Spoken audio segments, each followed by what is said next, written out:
नमस्कार दोस्तों। दोस्तों, क्या आपको पता है गाय माता ने समस्त स्त्रियों को ऐसा कौन सा श्राप दिया था जिसकी वजह से आज तक समस्त नारी जाति सभी को श्राप भोगना पड़ रहा है। गौ माता का एक ऐसा श्राप जिसे नकारा नहीं जा सकता। दोस्तों, वो श्राप कौन सा था? चलो मैं एक कथा के माध्यम से आपको बताती हूँ। दोस्तों, एक समय की बात है जब भगवान श्री कृष्ण अपनी राजगद्दी पर विराजमान थे। तब उनके पास देवर्षि नारद मुनि आते हैं और कहते हैं, हे प्रभु, मैं आज मृत्यु लोक में भ्रमण कर रहा था। तभी एक स्त्री ने पूछा, पहले स्त्रियों के बच्चे होते थे तो पैदा होते ही चलने लगते थे, परंतु अब ऐसा नहीं है। ये क्यों प्रभु? मुझे इस प्रश्न का उत्तर याद नहीं था, इसलिए मैं आपके पास आया हूँ। कृपया आप मुझे इस प्रश्न का उत्तर बताएं। तब श्री कृष्ण कहते हैं, हे देवर्षि, तुम्हारा ये प्रश्न समस्त स्त्री जाति के लिए अत्यंत महत्वपूर्ण है। अगर तुम इस प्रश्न के उत्तर को जानना चाहते हो तो ठीक है, मैं तुम्हें एक कथा सुनाता हूँ। तुम्हें इस कथा के माध्यम से पता चल जाएगा कैसे स्त्रियों का बच्चा पैदा होते ही चल नहीं पाता है। तब देवर्षि नारद कहते हैं, हे प्रभु, मैं इस कथा को पूरा सुनूंगा, कृपया आप कथा को सुनाइए। दोस्तों, अगर आप भी जानना चाहते हैं इस प्रश्न का उत्तर क्या है, तो दोस्तों वीडियो को आखिर तक जरूर देखें और हमारी वीडियो को लाइक अवश्य करें। तो दोस्तों, श्री कृष्ण कहते हैं, हे देवर्षि, एक नगर में एक रामू नामक व्यक्ति रहता था। रामू एक स्वार्थी व्यक्ति था। रामू के पास एक गाय थी। वह गाय दूध देती थी और रामू उसे हरा भरा चारा खिलाता था और उसका दूध निकालकर उसे बेचा करता था। रामू गाय का दूध खुद भी पीता था और अपने परिवार वालों को भी पिलाता था। गाय के दूध की वजह से ही अपने घर की दिनचर्या चलाता था। रामू का समय इसी तरह से व्यतीत हो रहा था। कुछ दिनों के बाद एक समय ऐसा आया जब रामू की गाय ने दूध देना बंद कर दिया। जैसे ही गाय ने दूध देना बंद कर दिया, इधर रामू ने उस गाय को चारा डालना बंद कर दिया। और एक दिन ऐसा आ गया, एक दिन रामू ने उस गाय को बहुत मारा, उसे खूब पीटा और जाकर उसे जंगल में छोड़ दिया। अब वह गाय बेचारी अकेली रह गई। अब गाय इधर उधर जंगल में अकेली घूमती फिरती है और एक दिन जंगल में बने हुए एक मंदिर के पास पहुंचती है और भगवान से विनती करते हुए कहती है, हे भगवान, मैं आपसे ये विनती करती हूँ, हे भगवान, हमें गाय की योनि में डालकर आपने कितना गलत किया है। श्री कृष्ण कहते हैं, हे देवर्षि, देखिए, जो आपकी 84 लाख योनियों में श्रेष्ठ योनि मनुष्य की है, वो कितना पाप और कितना गलत कर्म करता है। वह गाय आगे कहती है, जब तक मैं दूध देती रही तब तक उस व्यक्ति ने मुझे अपने घर पर रखा, हरा भरा चारा खिलाया। जैसे ही मैंने दूध देना बंद कर दिया, उसके बाद मुझे उसने चारा भी नहीं डाला। इतना ही नहीं, उसने तो मुझे घर से बाहर ही निकाल दिया। अब मैं इधर उधर भटक रही हूँ। अब जंगल में चारा खाकर, जंगल में घास खाकर अपने पेट को भरती हूँ। हे भगवान, आपने जो सर्वश्रेष्ठ योनि बनाई है, ये तो कितनी स्वार्थी और लालची है।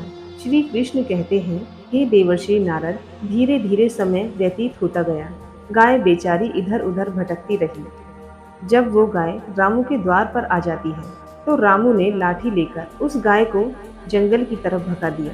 श्री कृष्ण कहते हैं, हे देवर्षि, धीरे धीरे जब वो गाय एक दिन गर्भवती हो जाती है, तो अब जैसे ही 3-4 महीने का गर्भ हुआ है, तो उस जंगल से एक स्त्री गुजर रही थी। अब उस स्त्री ने जैसे ही उस गाय को देखा, उसने मन में सोचा, ये गाय तो गर्भवती है, मैं एक काम करती हूँ, इस गाय को मैं पाल लेती हूँ।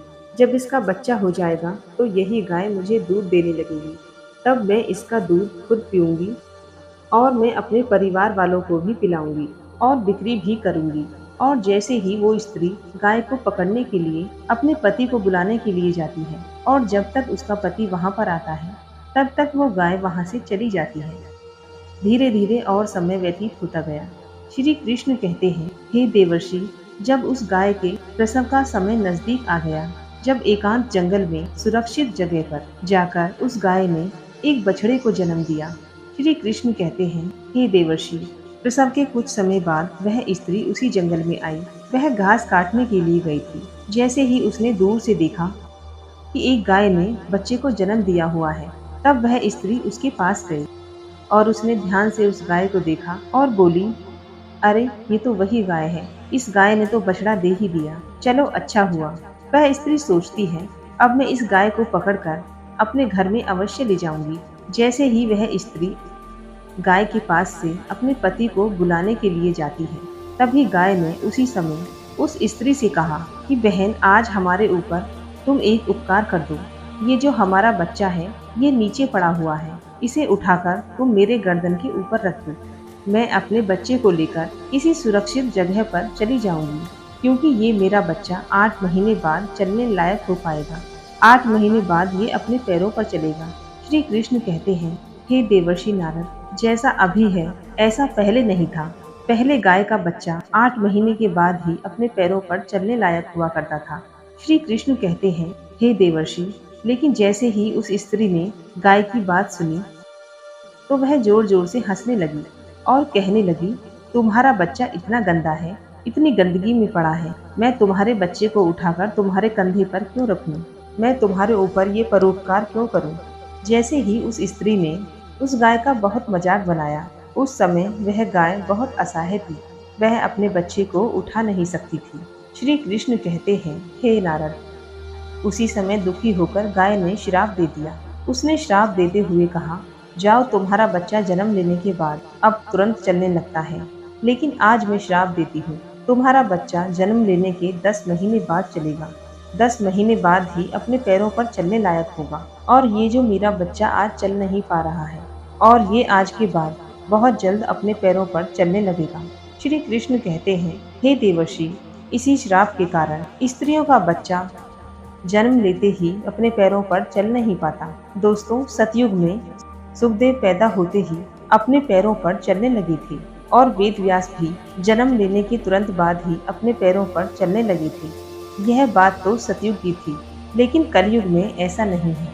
कलयुग में बच्चे को अपने पैरों पर चलने के लिए कम से कम 9 से 10 महीने लग ही जाते हैं। इसका कारण यही है क्योंकि गाय ने समस्त स्त्री जाति को श्राप दे दिया था।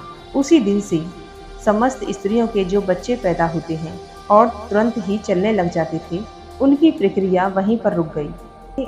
गाय के श्राप के कारण ही स्त्री का बच्चा 9-10 महीने बाद ही चलने लायक होता है, अपने पैरों पर खड़े होने लायक बन पाता है, और गाय का बच्चा उसी दिन से अपने पैरों पर चलने लायक हो जाता है। इसीलिए किसी की आत्मा को कष्ट नहीं देना चाहिए, और यही सनातन धर्म का सबसे बड़ा धर्म है। गोस्वामी तुलसीदास ने लिखा है, बड़े सरल धर्म नहीं।